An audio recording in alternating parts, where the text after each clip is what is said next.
Okay, shall I get going? Happy to go. Okay, welcome everyone. Welcome to tonight's Learning and Culture Scrutiny Committee on Thursday, 11th of March, 2021 at 5 p.m. Before we get started, I just want to remind everyone that that this meeting will be recorded and copy archived for future viewing. Could all participants mute themselves when not speaking in order to avoid any background noise or feedback when other participants are speaking? If any participant wishes to speak, they can put their hand up using the chat function or note signal on the screen. I should be able to pick that up. If any participant has difficulty hearing or being heard when they've been addressed by the committee, then they should let the chairman or democratic officer know. If you have webcam, then you should try turn this off, as this will help with broadband and Wi-Fi bandwidth, so everyone can at least can hear and be heard. So without further ado, can I welcome all committee members, officers and registered public speakers, which I believe we don't have any this evening. Okay, let's get started. Part one of the agenda, apologies for absence. Kath, I believe who? Yes, we've had apologies from Hugh Gapper. Okay, thank you very much. On to agenda item 2, minutes of the meeting held on the 11th, excuse me, February 2021. Would anyone like to propose that we move the minutes? Or does anyone want to go through? Neil, Councillor Thomas? Move the minutes. Councillor Thomas and Councillor Birch. So, proposer and seconder. Thank you very much, both. Now we're on to agenda item 3 to receive declarations of interest. I cannot see anyone's hand up or signalling to me, so that is a no. Now we can move on to agenda item 4, which is a reference from Cabinet, Annual Equality Monitoring Report 2019 to 2020. So Tom Bowring, here, I believe that you're going to be presenting this report to us. I will be. Thank you very much, Chair. Good evening, committee. This reference is from Cabinet, as the Chair says, of the Strategic Equality Plan annual report for the last year of the previous Strategic Equality Plan. So that ran from 2016 to 2020. So this report reflects back on the progress that was made in 2019-20, and we're required to publish this by the end of this month for the previous year. The report itself provides an update in terms of the data that's been collected, how that data has been used, and the progress and effectiveness of the actions that have been taken in order to meet the 8 previous strategic equality objectives that were set out in the plan. That's a requirement under the Equalities Act, and we're also required to provide specific data, for example, regarding pay in terms of gender pay gap, and also in terms of training that has been delivered. The report also has a supplementary amount of information associated with some of the additional activity that the council has been doing, some notable ones around stand up to racism, for example. So that's also included within the report. Chair, you'll note the comments and discussion from Cabinet in terms of demonstrating, I think, the breadth of the work that the organisation does in the equalities sphere, and this is being brought to you this evening for your consideration. Any comments would be referred back to Cabinet in order that we can publish this before the end of this month.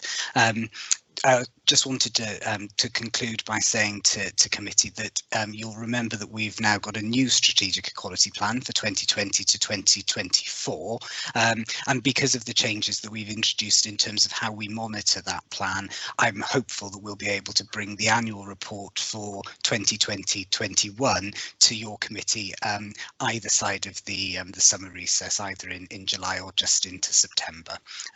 So that's a bit of an overview for you, Chair. Okay, thank you very much, Tom. Does anyone would like to comment or ask any questions regarding this report? I don't see anyone signaling to me on screen or no hands up. So it seems to me that we can happily move on to recommendations. Is that okay, everyone? Everyone seems fine. Okay, so we're recommendation, the cabinet notes, so we're happy just to move this. Do we have a? Can I just ask a quick question, Yeah, sure. Stephen, please? Yeah, it's probably not within the remit of this, but there has been concern, and certainly I've been aware of some concerns about the involvement of girls in sport in mixed comps, where they were previously in single-sex comps, and the decline in that. I realise it's a bit difficult given all the restrictions with COVID and so on, but is there any indication within this about the progress on that, and whether that's a matter that's resolving itself or whether it's still a matter of concern? Thank you.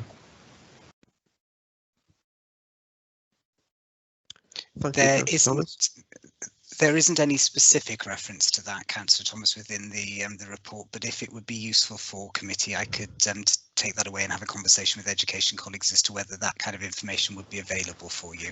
Yeah, I mean, certainly it's been a problem in the not too distant past, where a particular secondary school went from being single sex to mixed, and the girls within that the amount of take up of sport within that particular school dropped alarmingly, in my view.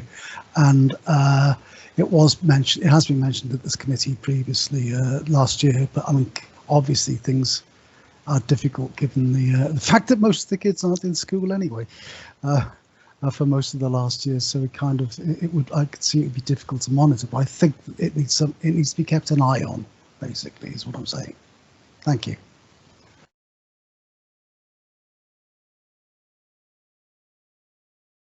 Okay, thank you, Councillor Thomas. So are we happy to note the report? Councillor Paula has her hand up, or she doesn't anymore. Okay, no problem. Can I just say how comprehensive it is? Because I mean, I've been through it and I had questions, but virtually all my questions are answered within the text. So I'm very pleased that there's so much information. It's going to be interesting to see when you ask the new questions how much the information will change. So I think that I welcome that and the new questions that you're going to be asking. Excellent, thank you, Councillor Birch. Paula Ham, have you?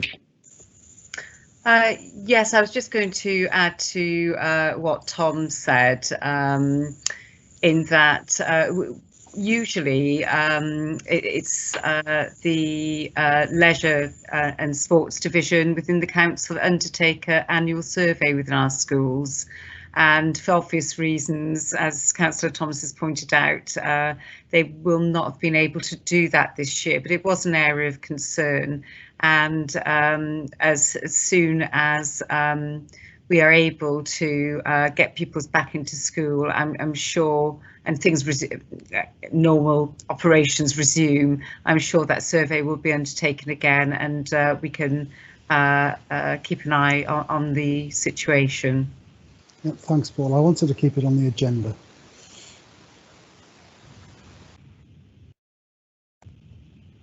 Great, thank you both. Okay, so are we happy to note the reference? Do we have a proposer and a seconder? Yeah, I'm happy to do that. Okay, Councillor Thomas, proposer. Councillor Norman, are you asking a question or are you just seconding? Sorry, I was muted. I'm seconding the proposal. Excellent, thank you very much, both. Okay, great. Now we can move on to the next section, which is reports of the Director of Learning and Skills. So agenda item 5 is service plans and target setting to deliver the Vale of Glamorgan annual delivery plan, improvement plan part 1, 2021 to 2022. I believe, Tom, are you presenting this as well?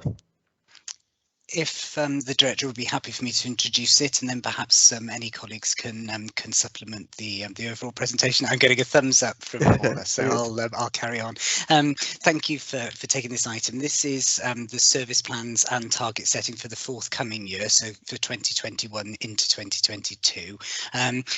a bit of background. Obviously, we've got a new corporate plan spanning the years 2020 to 2025, and we've undertaken now to publish an annual delivery plan each year.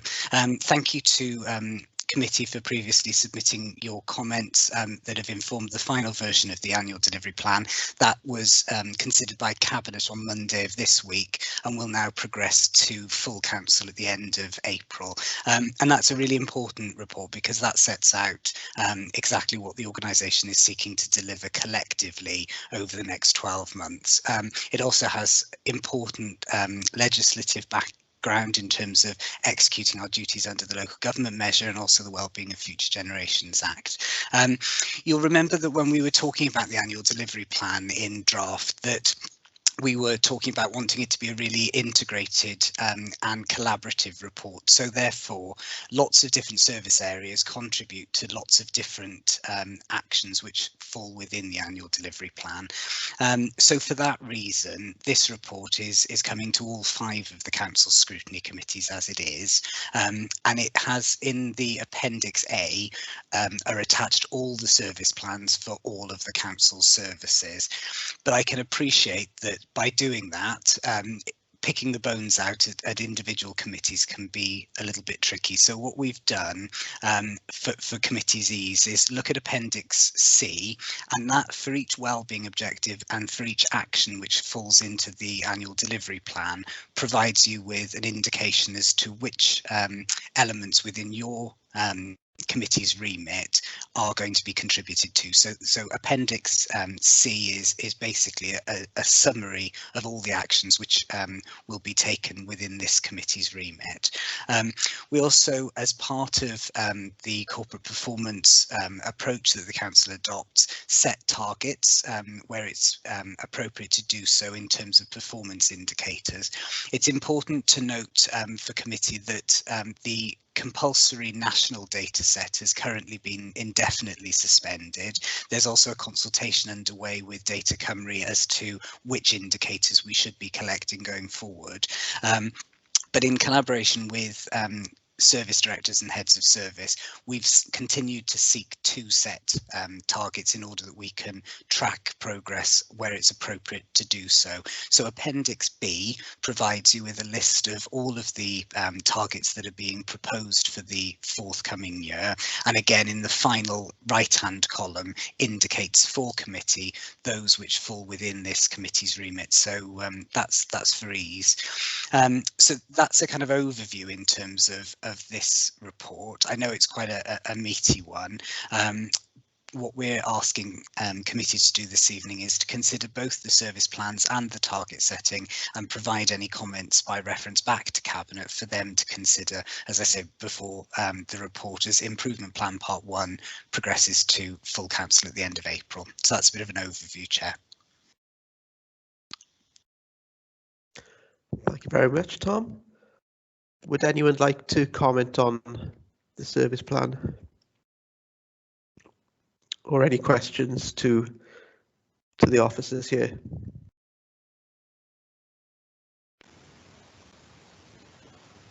No, it sounds very quiet. I can't see anyone's hand up. A simple comment, if that's all right with you. Just that, sure. As Tom says, it's a big report. There's a lot in there.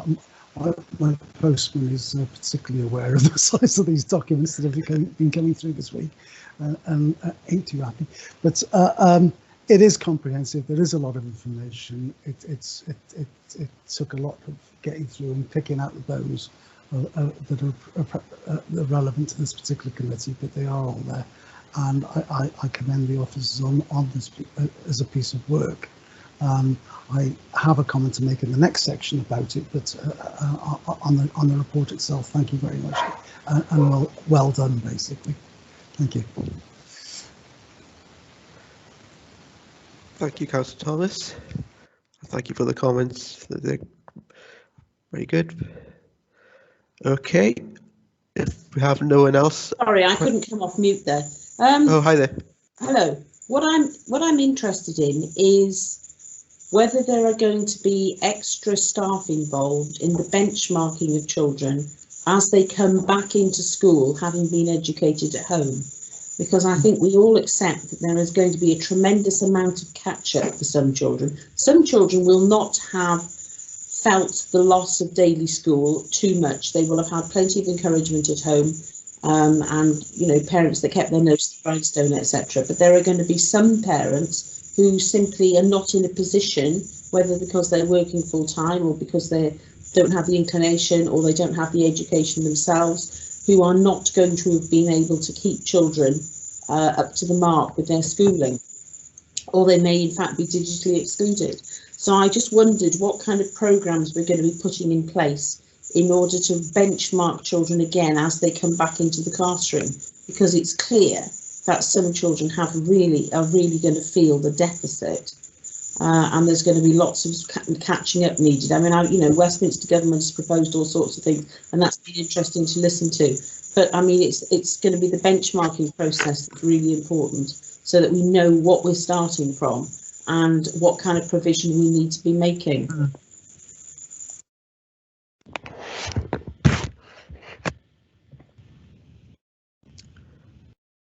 Chair, shall I come? Yes, please. Thank you. Yeah, Welsh Government has made funding available throughout this year and into next year for, they're not calling it catch-up, it's called RRS, and I can't remember what that stands for, but it is for that investment in mostly additional staff time to do just that. And what schools are doing is to identify those children they believe are vulnerable in some way and need that extra support to be able to recover. So that funding, as I said, has been made available, and schools have developed their own strategies for the use of that funding, and the impact of that is being monitored with schools through the improvement partners. This is the what we'd call challenge advisors in old speak, isn't it? Yes, that's right. Yeah. Okay. Thank you. I mean, could we have some kind of? It would be interesting to have an update. Not now. I would think that it would be towards the end of the summer term to see what kind of results that has produced. Because I think we're all going to be shocked, to be honest, because it's a real concern of mine, seeing children I know personally who are suffering from this. So, but I think it would be interesting to see results from those exercises, and I'm pleased to see that extra staff are going to be made available for it. Yeah, we'll have to have a think about how we can report on the impact of that, because of course we can't use. We're no longer permitted to report on individual school results, so that won't be made available to us. But it's, I suppose, looking at the progress of individual children within individual schools. So we'll have to think of how we can aggregate that in some way into a report. Are we not permitted to just identify the level of need within a specific school? I guess it's how you're identifying that need. Right. Yeah. So schools have done that for themselves, but it's what you're using, I guess, to identify that need. And what we can't do, of course, is to use test results or anything like that. So it does make our lives an awful lot more difficult, doesn't it, in the future, yes, as to how we know how our schools are performing. Yes. Oh, yes, I accept that. But it'd be so we will take that. Sorry, we will take that away and look at it, because it would be interesting to see it from the point of view of schools in red, amber and green categories, and what the identified level of need is within those schools, because we're obviously going to need, those schools are going to need their improvement partners, did you say, in a much greater extent than perhaps they would have done 18 months ago. Yes, but that's another change that will be coming in, because there will not be categorisation in the form that we know it at the moment, the red, amber, green, that's going to disappear, but there will still be an assessment of the support that schools need. Yes, it could come out of that, and as you said, that will be later in the year that work's undertaken. Right, okay, thank you very much. Okay. Councillor Perks, do you have a question for us or observation? Yes, mine was similar to Rhiannon's, and it's more around, you know, the sort of lower educational attainment that was on one of the points that we had, and I wondered how we are going to monitor how the children, whether they catch up, whether they're going to need longer term sort of support to actually catch up if they've had this year off, because obviously this could have an ongoing knock-on effect to them actually attaining at their end of their school life as well. And I wondered, you know, are there going to be extra classes for children, smaller classes for children who might need to catch up? What is the thought process that you have within the veil of what you're actually going to do to help these children to catch up to where they should be, and what their expectation, you know, of what they should be achieving? I think the important thing is that will not be a veil-wide approach. So, you know, we're not advocating that, as in England, you might have heard that they're going to be having summer schools and so on. That isn't the situation in Wales, and it is down to each school to develop their own strategy, identify their need first, identify their own strategy as to how those children will catch up, obviously with our support and with the support of the improvement partners too. That there won't be one overall strategy. It's not a one size fits all. Okay, but obviously sort of the directorate will be monitoring what the progress is of these children who need the extra help as well with the individual schools. We won't be monitoring. Yeah, we won't be monitoring at individual pupil level, but we do have reports back from the improvement partners, and of course the improvement partners will be assessing the level of support that each school needs. So we do get that feedback on individual schools and what support they need. So they will be looking, for instance, at they will be monitoring, for instance, progress made by individual children. Okay, that's good. Will this committee actually have some report at some stage of around of where you think there might have been slippage with the school? Sorry, I'm using the wrong words. So where children might have slipped in their attainment levels, will we be having some sort of report that says, you know, sort of where children are now and where they were expected to be? A general report. I'm not asking for individual levels, but how COVID has affected that. We will talk to the Central South Consortium as to whether it's going to be possible to put together a report of that nature. Okay. Yeah, because I'm not sure. Morwen's got a hand up. She might have more idea, but yes. I'm not sure what sort of attainment data we're going to be able to utilise. Yeah. Okay. Thank you very much. Thank you. Morwen, do you want to come in quickly if you've got the response or comment you'd like to add? Thank you. I can't respond specifically, and I think, as Paula said, it's very unknown really, particularly about reporting about attainment. What we have been asked by Councillor Birch is if we could bring a report following the Commissioner's report on coronavirus on me, and that looks more at children's well-being. I think that is really important, and you may have seen in the press about trying not to use the phrase about getting children to catch up, because there's so much time that has been lost that has been seen as putting in an additional pressure on children of the feeling that they've got to get back to where they should be. So trying not to use the phrase catch up, but doing everything we can.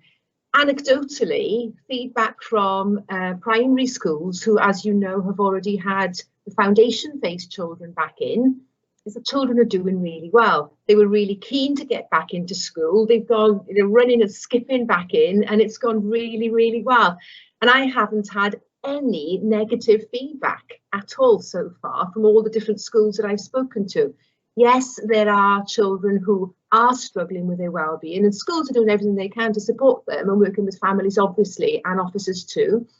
For well-being, you'll be aware of selfie that is used by schools to look at children's well-being, to look at where they may be struggling, where they might need extra support. So we are looking at that, and our improvement partners are also discussing that with schools as well. So we're trying to engage schools in as many conversations as we can as to how best we can help them to support the children. So, you know, but I think, as Paula has said, it is difficult at this time. We don't really know fully the extent of it, and we probably won't know for quite some time either yet. But this additional funding from Welsh Government will certainly help. It'll be up to schools how they do that, whether they look at smaller class sizes or additional intervention, additional teachers. There are various ways in which they are using this funding to provide that additional support, and it is quite significant, the funding that has been awarded.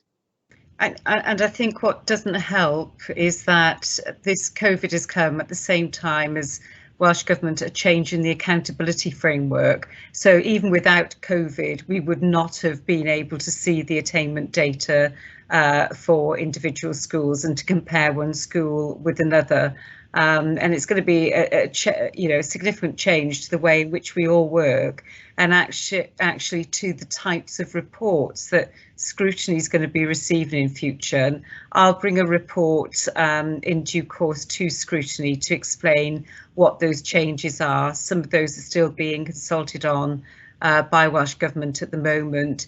But for instance, one of them is that in future, Estyn will not give summative judgments when they are inspecting schools. So they won't be saying a school's good at this and excellent at that, for instance. So it's going to be really very different to what we're used to seeing in relation to schools. But as I said, you know, as that information becomes available, I will bring that to Scrutiny for you. If I can just make one more point, and it is again anecdotal because we don't have the evidence of it really as such, but it's feedback.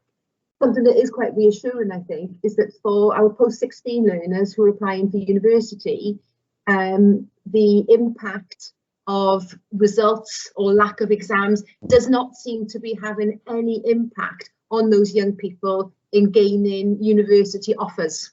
So that's positive.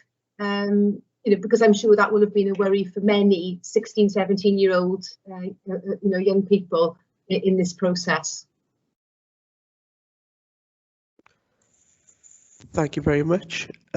Councillor Birch and then Councillor Parker. Right, thank you, Maura. In fact, I was just going to ask you about that, about children, because children who've already done GCSEs and are now doing A-levels, it's much easier to make an informed judgment about how well they're going to do in the exam situation because they've already proved themselves at 16. And I think it's going to be really interesting to see whether the grades projected for them on the back of their GCSE results are going to be what turns, what comes to pass in their projections with the teacher assessments that are going to be done after Easter, and how that results in their university offers. But as you've said, it doesn't seem to be making much difference. So I would be quite interested to follow that up. I think it's going to be more difficult to provide very accurate assessments of how children are going to do at GCSE, simply because they've never been through an exam system.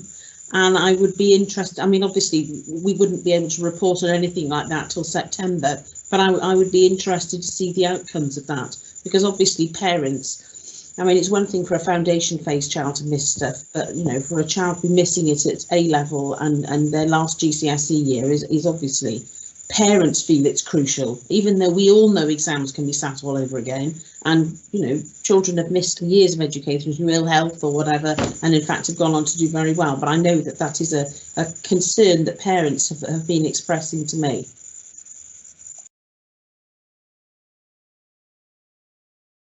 Okay, thank you very much.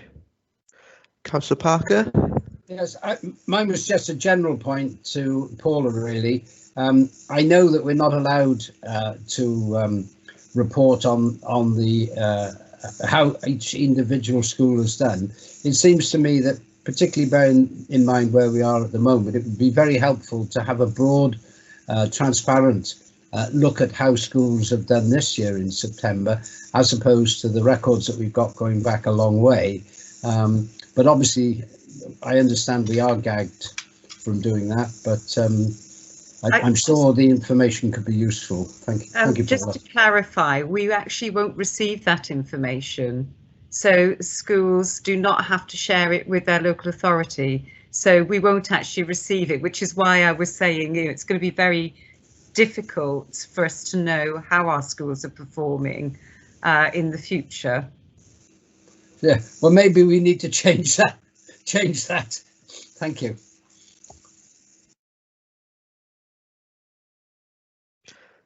Thank you both. Okay, would anyone else like to comment? Yeah, please, Stephen, again. Hi there. Okay. Yeah, it's Neil again. Yeah, just really on that. I imagine that educationists and sociologists are rubbing their hands in glee at the anticipation of the academic studies they're going to be doing on the effect of COVID on education standards and what's happening with various cohorts. It would be interesting, as all three councillors have noted, to find out information on how it is actually affecting our various age cohorts, because I imagine it is affecting different ages in different ways. Some ages are more resilient at different times and in different ways. So it would be interesting to have that as an indication of the kind of support and interventions that maybe we need to be putting in at those levels, at those age groups, the ones that are particularly vulnerable. And yes, there are some schools that are going to be finding themselves less bouncing back less quickly than some other schools where, as has been pointed out, there are parents who will be more proactive in a large number of the children, whereas in other schools perhaps it's the case that a lesser number of parents are as proactive in homeschool and so on. I don't know. I know none of this, and we probably won't know until the books come out in 3 or 4 years' time. But we do need to be looking at what's happening with our children now. And I thoroughly agree with all three previous speakers on that. Thank you, Councillor Thomas. Would anyone else like to comment before we move to recommendations? I think Trevor might have his hand up. Okay, I can't see it in the list, but Trevor, it's on mine. There we go. Hi there. Hi, just really quickly, just 2 quick points. I guess one is we've always had provision in place for the most vulnerable kids in our schools over the past 10 months, and I think one of the key aspects of that is the fact that it's up to those schools to identify who those children are for various reasons, because they know their families best. So there has been some level of support for those who are most vulnerable. And then on the flip side, it's worth considering, I guess, from a staff point of view. We now have a cohort of staff in the Vale of Glamorgan who've had to upskill themselves in the use of digital technologies and systems and services to support learning at record pace. And there are a number of examples of really good practice that have come, out of the need of necessity over the past few months. And it will be interesting, I think, going forward to see how that dovetails in to the recovery element that you're speaking about in terms of supporting learning going forwards, because it is going to change the game going forward, and it is going to be an additional resource, I suppose, to help us with that.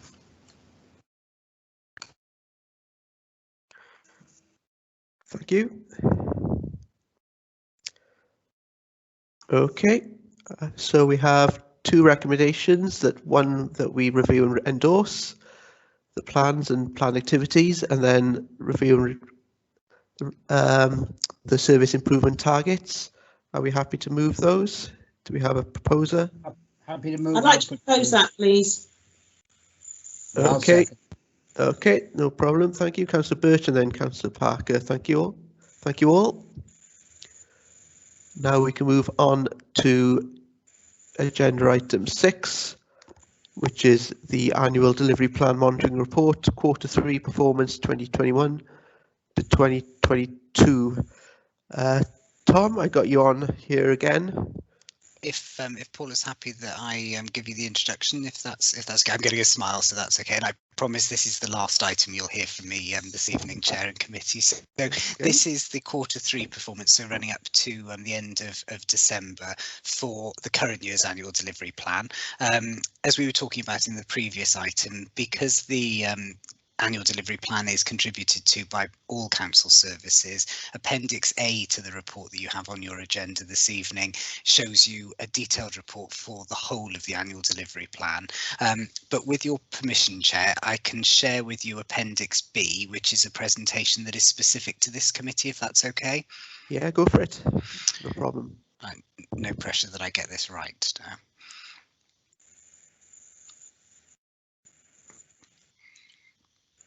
Okay, and can you folks see this? Yes, we can. I can at least. Yes. Great. Okay, thank you very much. So this is an overview for committee. So just to give you the context for the whole of the corporate plan, all 4 wellbeing objectives, both in terms of the actions that are being taken and the performance indicators that are being tracked, are all reporting at an amber status at the end of Q3. But then this slide here just shows you some highlights within your committee's remit, Chair, of some of the achievements during that quarter. And you'll see that these span right the way across all 4 wellbeing objectives. So in terms of the working with and for our communities objective, Trevor was just talking about the provision of devices to support pupils and teachers in terms of learning from home, reflecting on the work that community libraries have done. And also it's been really pleasing to see that we've been able to take forward the inclusivity in the workplace efforts within the council. So in terms of establishing our new Black and minority ethnic staff network, as well as progressing the work with the LGBT network, which we call GLAM.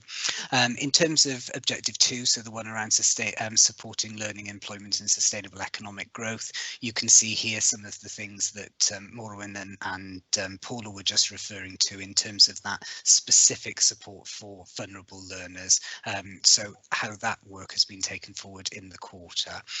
Objective 3 looks at supporting people at home and in their community, and again there's been a significant emphasis on the use of the Children and Communities grant here, and also we were talking about the development of trauma-informed approaches, so that's been taken forward here as well.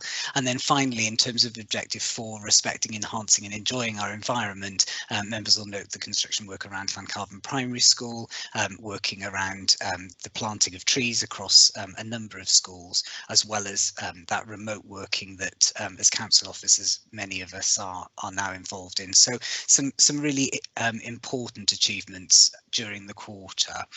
The next slide gives you a snapshot of the performance at Q3 within the remit of your scrutiny committee. So there are 61 actions and 7 measures being tracked, and it's pleasing to see that the vast majority of those are on track or have only got minor slippage. What we've got in Appendix C to the main report on your agenda this evening, Chair, is a breakdown of those 10 actions and the 3 measures which have been attributed a red status. And what we do with any slippage is be able to give you detail as to whether that's coronavirus related or for non-COVID reasons. And it's particularly pleasing, I suppose, that we can see that only one of the actions that has slipped is not as a result of coronavirus. 9 of the other actions, it's directly related to the pandemic, and all 3 of the performance measures that have slipped have done so because of the pandemic. So that gives you a feel for the numbers behind this. And what we've done on the next slide here is just reflect on some of the things that Paula and colleagues want to take forward in terms of the final quarter of this year. So you can see here that some work is going to be taken forward in terms of our child-friendly, dementia-friendly and age-friendly status. So we're looking to take that forward as part of coronavirus recovery, and also progressing the regional approach to ALN provision that's available to Welsh medium schools, for example. The coronavirus restrictions have had an impact in terms of preparing for the legislative changes required by the ALN Act, but that's an area that we're looking to take some action on in the next quarter, as well as having obvious impacts in terms of progressing the volunteering opportunities that can exist. We're looking as well within Objective 3 to do some further work in terms of the makerspace in Penarth, which is going to be open following the installation of a new fire system, and also looking to respond to the consultation on the art strategy as well. Objective 4, which is the final one around the environment, again, we're looking to take forward some opportunities in terms of community participation in leisure, art and cultural learning online, whilst the restrictions are in place that make physical contact difficult. So that gives you a bit of a summary in terms of areas that we've identified that we want to improve going forward. And then finally, Chair, you've got a couple of slides here within the pack which just highlight the really significant work within the remit of your committee that's being done by Paula and colleagues in terms of recovering from coronavirus, obviously whilst still under the restrictions that we're living. And I won't go through these in huge detail, but this starts to pick up on some of the work that committee members and colleagues were just talking about in terms of supporting those vulnerable learners, the preparedness of schools to reopen, the progress that's been made on the Centre of Learning and Wellbeing, the revised programme around adult community learning that's been put in place, that preparation for the Additional Learning Needs Act, some work around online library services, the 21st Century Schools programme, as I said, those 4,000 devices that have been sent out to schools, and also an internal review of these services that are provided to schools under SLA to make sure that, importantly, they can comply with coronavirus restrictions and support schools to operate safely and effectively. So that's a really quick whistle-stop tour through Q3's performance for you, Chair, and the report is asking you to consider and note this and refer any comments back to Cabinet for their consideration. Thank you. Thank you very much, Tom. Would anyone like to comment on or any questions? Trevor has his hand up and I've got my hand up.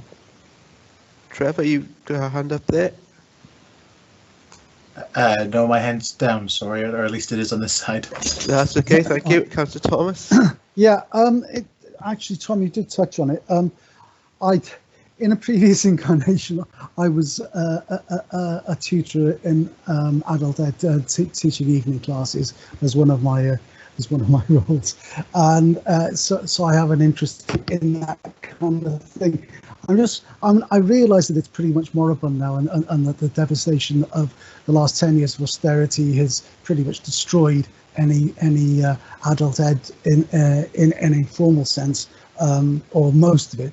I'm just wondering though whether any consideration is being given to the need now for some kind of support for that, maybe through WEA or something like that, to help with mental health amongst adults, because I can see a possible huge role in evening classes and so on, working with adults for that reason, as a mental health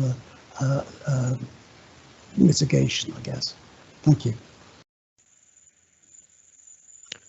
Thank you. Shall I respond to that one? Yes. I was just going to say, maybe Trevor would be the best place to respond. There we go.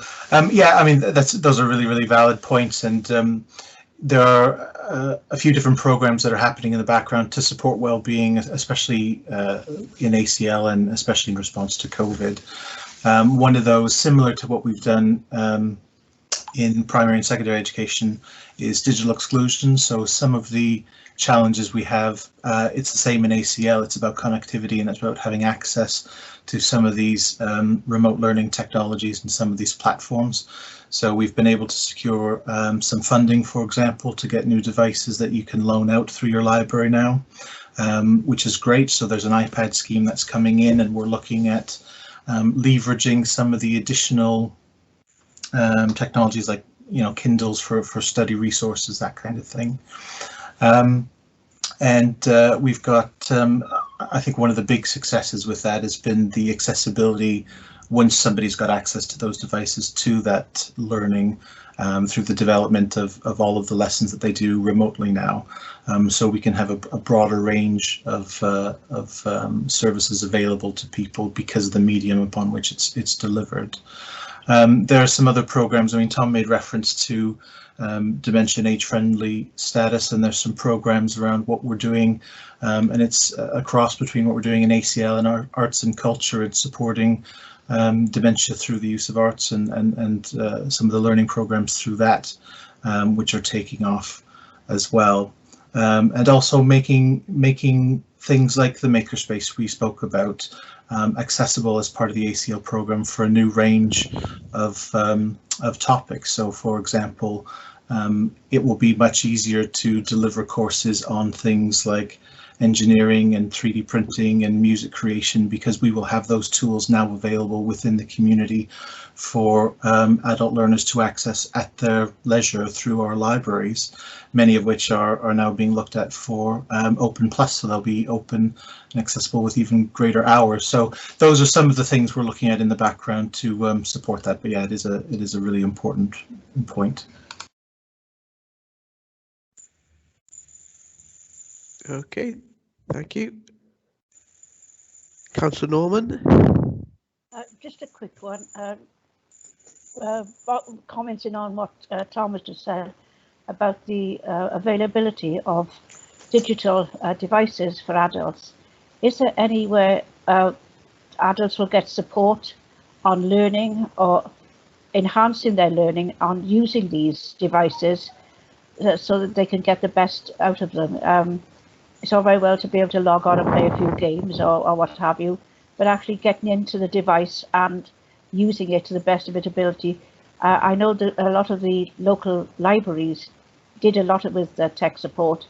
Is this going to continue, and are adults going to be able to get help to continue with this advancement in their learning?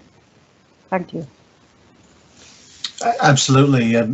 We do a number of courses, things like ECDL courses, which are early entry courses using people how to use devices, how to use software packages, basic software packages, and it ties into some of the support we have around employability, for example. So using and learning these new tools to develop CVs and develop new skills as part of the employability strategy.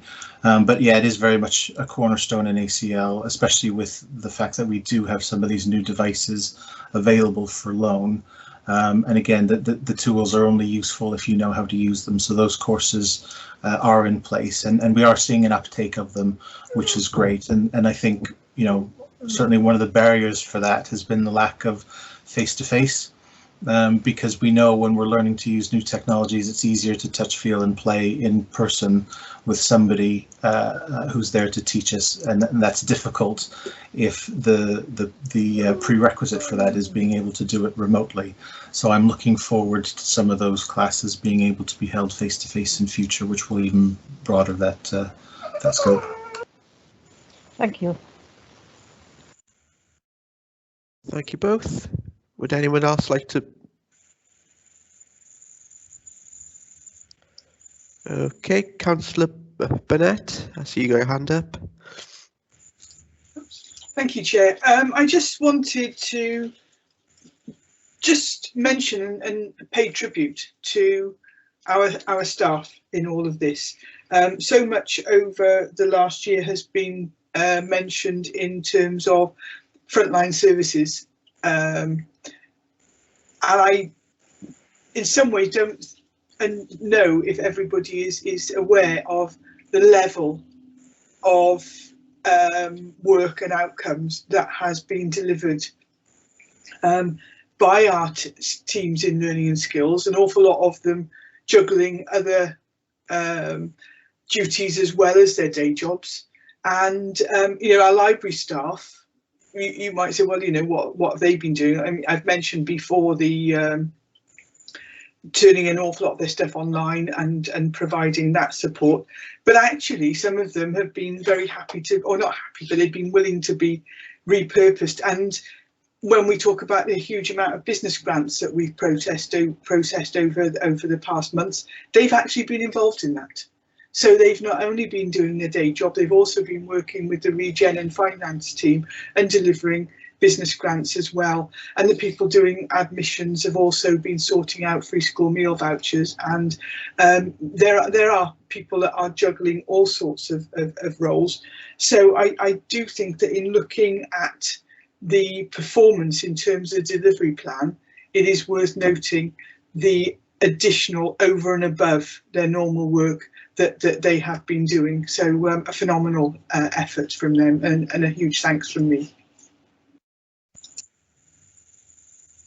Thank you very much, Councillor Burnett. Okay. Hi, Councillor Birch. Well, I think we'd all like to endorse that, you know, because I know that ex-colleagues of mine have been working really, really hard in schools, and, you know, obviously they've required tremendous support from the Education Authority. And I know that whatever I have asked over the last year, staff have been able to answer, whether we're talking about exam results, student welfare, whatever. You know, I would like, obviously, the whole of the staff of the council, but specifically here, I would like to thank all of the education staff, because I know that nothing has been predictable in the last year, and that every challenge has been met. Thank you, Councillor Birch. Are we all happy to endorse? Okay, thank you very much. Excellent. Are we happy to note the report? Okay, do we have a proposer and seconder? I'd like to propose, and I'm happy okay, to second. And Councillor Perks for the second. Thank you very much, both.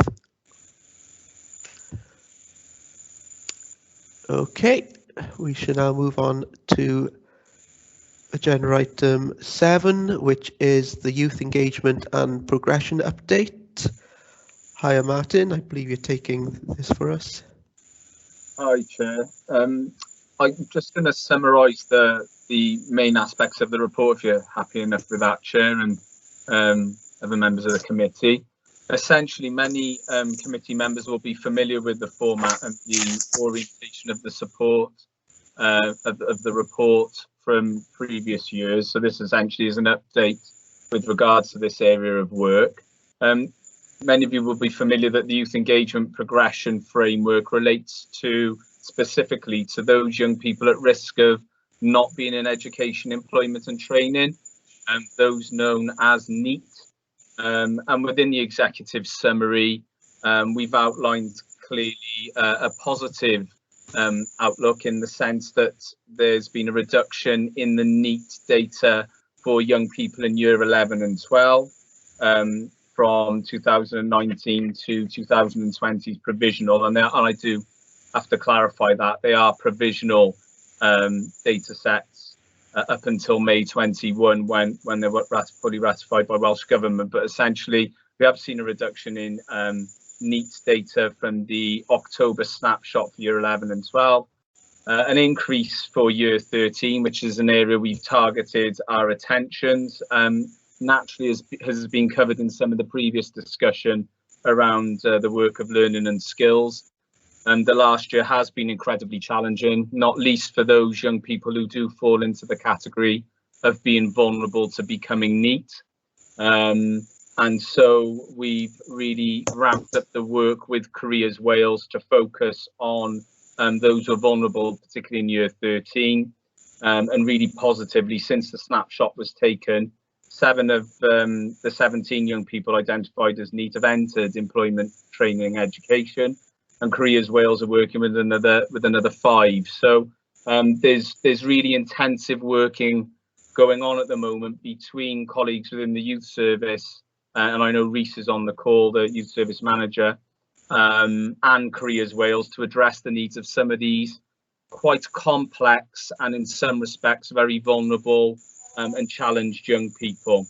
So the work goes on. It is there's never a break to it, particularly with COVID and all the challenges that's brought, as has been stated previously, around the well-being of young people being impacted, and also their ability in some respects as well to access the employment market for obvious reasons. So there's pretty intensive working going on now in close partnership with Careers Wales, and we've set up monthly meetings with them, given the level of concern around addressing this issue.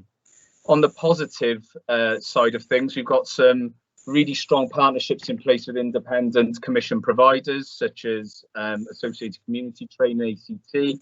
Some of you will be familiar with them. They're a major partner of ours, as is the Motivational Preparation College for Training, formerly known as the Military Preparation Training College, another fantastic provider, and a really key partner really in terms of engaging those young people who fall into the neat category. 7 of our alternative providers have worked with comprehensive schools during the last year to ensure that some of our most vulnerable young people have a really rich and blended bespoke curriculum to access, which often will provide them with vocational skills and training that they maybe wouldn't have access to within the sort of mainstream setting. So we're very firmly focused on ensuring that we have really bespoke and flexible, I think is the best word to describe it, pathways in place for our young people to engage them and sustain them either in employment or training or in education. Moving on then, the report highlights, particularly in section 2, there's a strong emphasis on our Inspire projects, Inspire to Achieve. Many of you will be familiar with the fact that operates in Key Stage 4, using the early identification toolkits to really focus upon those young people who may be, for want of a better expression, they may be wobbling, they may be looking like they're becoming disengaged. So ensuring we've got the requisite mentoring and liaison with those young people in place to engage them and to ensure that they're accessing the right pathways and the right support mechanisms, whether it be Careers Wales or counselling or the wellbeing team. There are a variety of different structures in place to maintain their engagement. And also, we've also got the Inspire to Work project, which is a 16 to 24 project. And it's worth noting, I think, that, and the report highlights this, that within our region, which encompasses Cardiff Council, Newport City Council, Monmouthshire, and various other agencies, Coleg Gwent, Careers Wales, the Vales statistics are effectively, and this is no exaggeration to say it, they are propping up the regional stats. Our outcomes are so good, and this was commented on to me yesterday by the Inspire project leads, that the outcomes in the Vale are that positive that actually without them, the regional outlook would look far poorer. So I think that's something to really celebrate. And 13 young people have entered employment, and 31 are receiving support from this project. So a really key project, obviously ESF funded, which is a risk, but will certainly run until December 22, when, and I know there are discussions already in place around sustainability in the UK Prosperity Fund and access to that, both at Welsh Government level and local authority level, to ensure that really key and important work can be sustained beyond 23. We've put together for schools and for ourselves really, and for commonality of understanding for officers, a directory of alternative education provision, so that it isn't just the preserve of ourselves as officers to be able to utilise alternative provision and put together bespoke learning pathways. Schools can do that, and many are, which again serves to consistently engage those prone to becoming neat. And there are now also lead worker meetings bi-monthly with key providers with Careers Wales as well, and colleges. So there's a real sort of keen eye kept on those young people who are at risk, and then the pathways that can be best invoked to sustain them. Obviously, then in line with Section 3, this falls within the Council's corporate plan of working together for a brighter future, Objective 2, and improving standards of alternative provision is hugely important, obviously, to all of us. And the LA is adopting really rigorous and robust quality assurance of our providers to ensure that they are in a position to engage our young people and sustain them and optimise their attainment and their life chances. Ultimately, the biggest risk to this area of work, as I've already touched upon, is the sustainability of the Inspire funding, which is direct from ESF, European Social Fund. We know discussions are ongoing at various levels to see how this project working can be sustained. Certainly within our own ranks, we are mindful of utilising our resources as best we can within the youth service to sustain all areas of work around the NEETs agenda. Vital component to our work, vital for our most vulnerable young people in our communities, that this type of project work goes on into the longer term. And I think, in closing, really, a really positive story to tell around the NEETs agenda now over a period of time. Yes, there's always challenges with some of our most vulnerable young people, and there can often be challenges working in a multi-agency capacity, particularly with big providers like ACT. But I think we have the right structures and processes in place now, and the right individuals in place, particularly colleagues like Peter Williams in the youth service, whose work is recognised regionally and nationally as being particularly effective in this area. So that's the report there summarised, Chair. Happy to take questions. I know Rhys will be as well. Thank you very much, Martin. Thank you for the report and the work that you and the teams are doing. Councillor Birch, do you have your hand up? Thank you.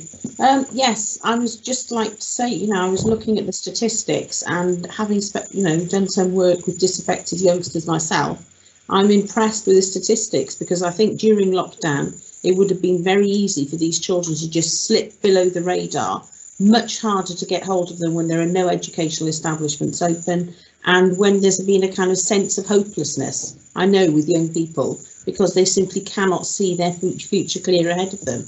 I know that this is true for children, even those who are actually actively involved in education, that they simply haven't known what's been around the corner. I mean, none of us can say that, but the certainties have been taken away. So I would like to compliment you on the work that you've managed to keep doing under these very challenging circumstances. And Martin, I'm particularly impressed with your backdrop. Thank you, Councillor Burt, both for the report feedback and the backdrop feedback. Excellent, thank you both. Yes. Would anyone else like to comment or ask any questions? I can't see anyone's hand up at the moment. Yes, I have my hand up. Hi, Councillor Perks. And I'd also like to commend you on this report and the work that's been undertaken over the previous year. I think it's, it is commendable, and that the achievements that you've gained for these young people who are in NEET, and obviously what they've achieved as well. I think one of the areas that I wanted to just ask about is the leavers who young people who leave, who don't actually achieve anything, who leave your project. What actually happens to them? So I think it's in 2.12 where we talked about where 4 were signed off as early leavers, who hadn't achieved anything. I just wondered what the follow-up happens with them. Are there other programs that you can try and put them on? I'm thinking of things like the School of Hard Knocks or different things like that. What actually happens to those young leavers as well? Yeah, it's a good question. I mean, there's the pathway, obviously, I2W takes us up actually to 24. So, Rhys, would you like to talk a little bit about the partnership with like the likes of Lamai and providers of that nature? Yeah, I think it's good to evidence there, for us, if there are early leavers in the Inspire to Achieve, which is the pre-16, they'll instantly be picked up by Careers. So we're already having engagement now with Careers to discuss those year 11 leavers that we're concerned about or anxious about. We have extended both the I2A and I2W and managed to pull down extra funding for both of those programs now up until December 22. So that's enabled us to support more young people now during that transition over the summer. We're already in discussions with ACT and colleges and others in regards to summer elements, looking at post-COVID as to how we can transition those best as possible for the year 11, 12 and 13 leavers to ensure we haven't got any going into the NEET bracket. We have already assigned additional pre and post 16 training with adult community learning, with C4W, Department for Work and Pensions, and also Careers Wales to look at these young people who are dropping out. What else can we give them? What additional level 1 training can we give them now, whether it's BTECs or further, to enhance that support, not just now then, but then once they go into post 16 into the Inspire to Work element or career support, we can then join them onto our level 2 training. So there will be consistent progression route for ourselves or in close partnership with ACL or any of our other providers. Thank you for that answer, and that's good to know that they're also, you know, there is that chance for them to actually go on to something else as well. It isn't just the end of the story. And just thank you for your hard work that you've undertaken over the last year. Thank you. Councillor. Okay, would anyone else like to? I have my hand up, if that's okay. Yeah, hi there, Maureen. Hi. Yeah, can I just, appreciate all the really positive feedback from all of you in relation to the work of the youth service. I'm sure that Rhys will feed that back to his team. I just wanted to give you another example that Rhys probably wouldn't have done. We had an email only today relating to the work of Peter Williams, who I know that Martin has already referenced. He's our leader for the I2A and I2W programmes. There's an email from a young man who has been supported through the I2W programme. He's actually taken the time to write feedback, and he said that as a result of the programme and the support he has had, his life is now different. He's a different young man and he has a better future ahead of him. I think, well, that's what it's all about, isn't it? And having feedback like that, which is so personal, and it's easy to write critical emails, but to take the time to write something so positive was fantastic. And that is a reflection of the fantastic work that Peter and his team do. So I just wanted to share that with you all. Excellent, thank you very much. Would anyone else like to? No? Okay. We have 2 recommendations that we consider the progress made in the last 12 months, which we have, and it's been very positive and great to hear. And the second recommendation is that we receive a further progress update report in 12 months. Can I move the recommendations, please? Yes. I second them. Okay, thank you very much, both. Thank you, Rhys and Martin. Thank you very much for the update. That was brilliant. Thank you. Now we can move on to the last report from the Director of Learning and Skills, which is the Revenue and Capital Monitoring Report for the 1st of April 2020 to 31st of January 2021. And Gemma, I believe you are presenting this for us. Okay, thank you very much. Good evening. So this takes us to the monitoring position to the end of January, and it hasn't moved significantly since the last monitoring report. I think previously we flagged up a concern in respect of school deficit balances, and that's an area we continue to keep under review. As noted previously, we continue to claim hardship grant wherever we are able to, and we're continuing to have discussions with Welsh Government in regards to what funding is available for 2021. Centrally, the main pressure is around education transport, and this is delivered externally to the service and recharged into learning and skills. And there is quite a lot of commentary in the report around this. The majority of this pressure relates to ALN transport due to the complexity and volatility of these arrangements, but there are overspends across the sectors, particularly secondary. Just to note that the final revenue budget does award some additional funding towards this budget area. There are underspends that are offsetting this pressure across the service, largely due to staffing underspends, and there are also some planned transfers to reserves that are noted. most notably a transfer from reserves to support the 21st century school implementation costs and a transfer to reserves for the library service for delayed implementation of the Open Plus, which has been delayed due to COVID. The report notes that there's a saving target for 2021, and that's on target to be achieved in year. In terms of capital, we continue to progress well in terms of expenditure. At this time of year, we do typically have quite a lot of amendments to the programme. So I'll just run through some of the key areas. So in terms of education asset renewal contingency, we've released some of that unallocated contingency to address the shortfall in Section 106 funding within the Band B programme. We've also included a scheme for St David's Highway works, which will be funded by Section 106. There's the inclusion of a new scheme for Penarth Library LED lighting, and that will be funded from the Council's access to its Seals Fund and also the ECRF Fund. We have £50,000, including the capital programme, for home learning laptops, and that's being funded from the school's rationalisation reserve. Within the Band B programme, the council's received an award of funding from Welsh Government for £1,050,000 to support decarbonisation within the 21st Century Schools Band B programme. We have the inclusion of a scheme for cashless catering solution, and the capital cost of this is £48,000, and this will be funded from the catering equipment reserve. And this will be added to the list of items that Big Fresh Catering Company lease from the council. There's some additional grant for the Digital Exclusion Fund, taking the total funding for the year to just over 21,000. And there are also some carry forwards for capital funding for disability access, security, radon and asbestos. Looking at the overall expenditure on Appendix 2, the majority of schemes are progressing well.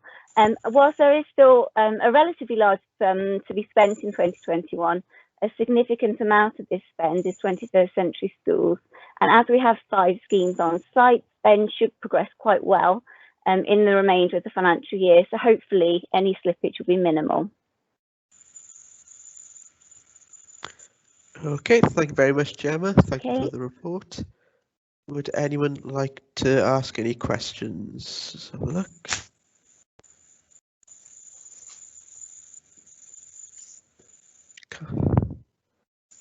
Okay, I can't see any hands up. Would anyone in the... Okay. So the recommendation is that we consider the position. Are we happy to move the report? Yes, I'm happy to move. Councillor Perks and Councillor Thomas. Proposed and seconded there. Thank you very much. Thank you very much, Gemma. Thank you. No problem. Thank you. And then now we can move on to the last bits. I have no urgent items, agenda item 9, and I have nothing for agenda item 10 either. So thank you very much, everyone, for attending this evening's scrutiny meeting, and have a good evening.